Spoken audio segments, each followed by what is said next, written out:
Israel Hamas युद्ध के लिए 18 अक्टूबर का दिन बेहद भयानक रहा, जहां गाजा के अस्पताल पर हमले की वजह से करीब 500 लोगों की मौत हो गई। जिसके बाद अब ये वॉर अलग ही मोड़ लेता दिखाई दे रहा है। कई अपडेट्स आ रहे हैं, दुनिया के कई पावरफुल देश खुलकर इसका विरोध कर रहे हैं। ऐसे में 18 अक्टूबर को हुए अटैक से लेकर अब तक के 5 बड़े अपडेट्स आपको मिलेंगे इस वीडियो में। नमस्कार, मेरा नाम है अंकित और आप देख रहे हैं जागरण बिजनेस। शुरुआत करते हैं गाजा अटैक के बाद अब इजराइल डिफेंस फोर्सेस के बयान से, जिसमें उन्होंने सफाई देते हुए कहा कि इजरायली आर्मी ने गाजा के अस्पताल पर हमले में अपने हाथ धोने से इनकार करता है। Indicates that the Islamic Jihad is responsible for the failed rocket launch which hit the hospital in Gaza. I repeat, this is the responsibility of Islamic Jihad that killed innocents in the hospital in Gaza.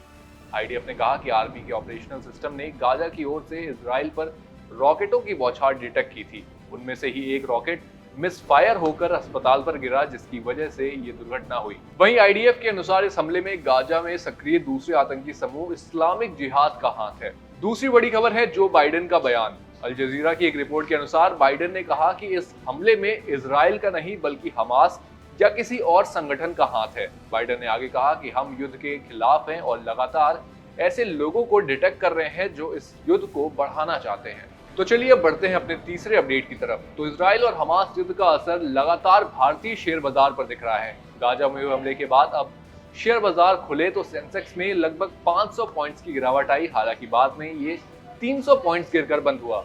वहीं दूसरी तरफ Nifty 50 भी बाजार खुलते ही करीब 500 points गिरा। हालांकि बाजार बंद होने तक केवल इसमें 46 पॉइंट्स की गिरावट दर्ज हुई।